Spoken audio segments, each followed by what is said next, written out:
राजा परीक्षित को किस ऋषि ने दिया था श्राप, जिसके कारण कलयुग की हुई थी शुरुआत। 4 काल में से ये चौथा काल चल रहा है, जिसे कलयुग कहा जाता है। कलयुग एक ऋषि के श्राप के कारण फलीभूत हुआ। तो चलिए जानते हैं वो कथा जिसके कारण कलयुग की हुई शुरुआत। पौराणिक कथा के अनुसार द्वापर युग में परीक्षित नाम के एक राजा थे। ये कहानी राजा परीक्षित और कलयुग के आगमन के बारे में है। राजा परीक्षित धनुर्धर अर्जुन के पौत्र और वीर अभिमन्यु के पुत्र थे। वो एक न्यायप्रिय और दयालु राजा के रूप में जाने जाते थे। उनका शासनकाल धार्मिक और शांतिपूर्ण था। प्रजा खुशहाल थी और राज्य में समृद्धि का बोलबाला था। राजा परीक्षित की कथा। एक दिन राजा परीक्षित नगर में घूम रहे थे, जहां उन्होंने कुछ अप्रिय घटनाएं देखी। उन्होंने देखा कि जीवों के साथ अन्याय हो रहा है और लोगों में दया की भावना कम हो रही है। उन्हें यह देखकर बहुत दुख हुआ। उन्होंने अपने गुप्तचरों से इसके बारे में पता लगाने को कहा। गुप्तचरों ने बताया कि राज्य में कली नाम का एक मायावी राक्षस आया है, जिसके प्रभाव से लोगों में नकारात्मकता फैल रही है। राजा परीक्षित ने कली को राज्य से बाहर निकालने का निर्णय लिया। उन्होंने अपनी सेना को आदेश दिया कि कली को बंदी बना लिया जाए। जब कली को यह पता चला तो वह राजा के सामने हाथ जोड़कर खड़ा हो गया और बोला कि वह एक शरणार्थी है और उसे रहने के लिए कोई जगह नहीं है। राजा परीक्षित समझ गए कि कली धोखेबाज है और उसे रहने की जगह नहीं दी जानी चाहिए।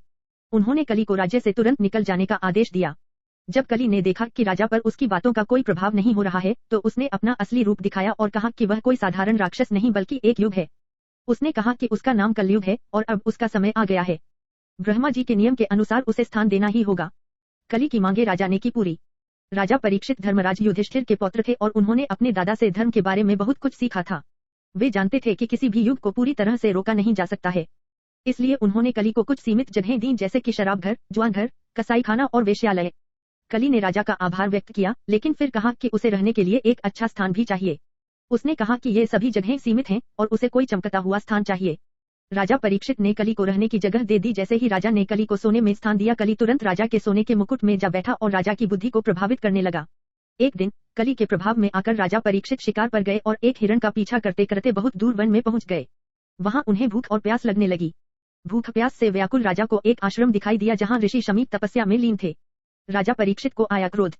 राजा ने ऋषि को प्रणाम करके पानी मांगा, लेकिन ऋषि तपस्या में लीन होने के कारण मौन रहे। यह देखकर राजा को बहुत क्रोध आया और वे वहां से जाने लगे। कुछ दूर चलने पर राजा को जमीन पर एक मरा हुआ सांप दिखाई दिया। कली ने उनकी भूख प्यास की व्याकुलता को और बढ़ा दिया था, इसलिए राजा ने सांप को रास्ते से हटाने के लिए अपनी तलवार से हवा में उछाल दिया। सांप हवा में उछलता हुआ ऋषि के गले पर जा गिरा। श्रीरंगी का श्राप। जब ऋषि के पुत्र श्रीरंगी आए तो उन्होंने अपनी दिव्य शक्ति से राजा के इस कार्य का पता लगा लिया। उन्होंने क्रोध में आकर राजा को श्राप दिया कि 7 दिनों के अंदर तक्षक नाग उन्हें डस लेगा। राजा परीक्षित को अपने कृत्य पर बहुत पश्चाताप हुआ। उन्होंने ऋषि श्रीरंगी से क्षमा मांगी और अपना श्राप वापस लेने के लिए प्रार्थना की, लेकिन ऋषि ने कहा कि उनका श्राप कभी व्यर्थ नहीं जाता। 7वें दिन तक्षक नाग ने उन्हें डस लिया और उनकी मृत्यु हो गई। इस प्रकार राजा परीक्षित की एक गलती के कारण कलयुग पृथ्वी पर आया और राजा परीक्षित को अपनी जान गंवानी पड़ी।